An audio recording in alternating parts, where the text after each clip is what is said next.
So let's say you're in a long-term intimate relationship and you get betrayed. Okay, so what is it that you see when you see your partner at the moment you know of the betrayal? Well, you see the pre-cosmogonic chaos, and here's why. Well, it rattles your unconscious up because you don't know anything anymore. You don't know what the past was, right? You don't know what it was.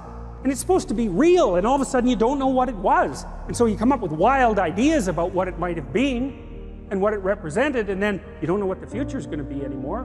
So then your fantasy fills that space, and you don't know who the hell you're looking at, that's for sure, and you don't know much about human beings, and you certainly don't know anything about yourself. And so all of a sudden, not only is everything in chaos inside your mind, but everything is in chaos in your world. And it actually is, and there's no telling the difference between those two things. You know, and so then you're just shattered.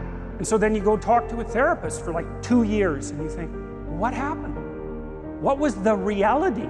And the reality is, because who knows what the reality was, like, but as far as you're concerned, the reality is, I better represent this properly in my head. I better figure out who I was, who that person was, what we did together, and what it meant. Because I do not want this to happen again. And so you're healed when you get to the point where you've grasped the bloody moral of the story. What went wrong? And how can I not have that happen again? Because that's the purpose of learning, right? That's the purpose of memory. It's to prepare you for the future.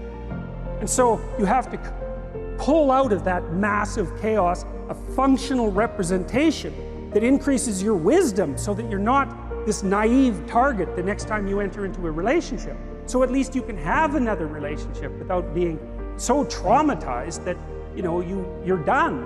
And you know, it can take people years to talk that through, because this landscape of potential opens up when they're betrayed. It's like, well, anything could have been the truth. Well, to sort through that, you have to wander through all that mess. And it's really painful and emotional as well. You have to sort through all that mess to come out with the new you, right? The renewed you. And that's what you are. You're, for whatever that means, you're an entity that both is and is transforming. And there's a rule that goes along with that, by the way, which is don't sacrifice who you could be for who you are. Which means if you have to choose to transform in a positive direction or maintain your current position, then it's better to transform in a positive direction. So you might even think of that as the core of your being. That's a Piagetian idea. It's a Jungian idea as well. Who are you? You're the thing that transforms who you are. Now, you're also who you are, but on top of that, you're the thing that transforms who you are. And I do think that that's not an arbitrary statement. You know, one of the things that modern universities do dreadfully now is convince their students that value structures are relative, and that's a big mistake. There's a lot of things wrong with that idea, and one of the things that's wrong with that idea is that doesn't include what I just mentioned, which is that's a good moral rule, is you are the thing that is and you're the thing that becomes. And you should put the thing that becomes at a higher place than the thing that is. That means you also have to allow yourself to shake off those things about you that you might be pathologically attached to, habits and people, for that matter, ways of thinking, all of those things. You have to allow yourself to shake those off. You can tell, if you have a memory that's more than 18 months old, approximately, and when you pull that memory up to mind, if you still have an emotional reaction, that means you haven't fully articulated the memory. You haven't analyzed it causally. You haven't freed yourself from its grasp, and you're carrying it like a weight. And your brain responds to that. Like the more weight you're carrying like that, more baggage, let's say, the more of the stress hormone cortisol your brain produces. And cortisol makes you old. Some of this work has been done by James Pennebaker at the University of Texas at Austin, because he started to pioneer these sorts of writing programs, and he found that if people wrote about uncertain things, past, present, or future, so they could be traumatic things, they could be uncertain things, that their physical health improved. And he did a lot of detailed research trying to figure out why that was, and basically came down to the explanation that it was something like an uncertainty reduction mechanism at work. Because your brain is always figuring out how well situated are you in the world.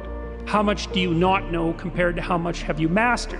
And you can tell that you've mastered things because when you go somewhere and you act, things turn out the way you want them. That's an indication of mastery.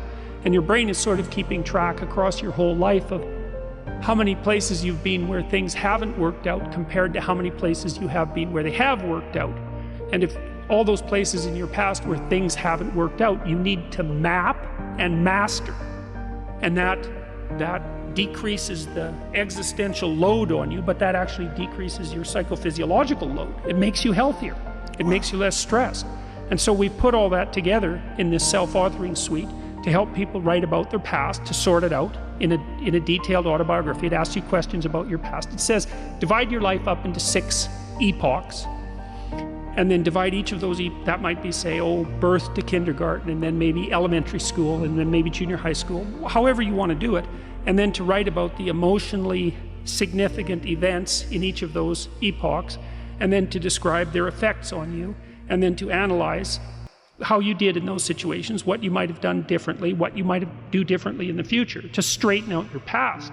And I've done that with my students in my Maps of Meaning class for about the last 10 years, and some people have written 15,000 words. It's not that uncommon for students to write 15,000 words in their autobiography.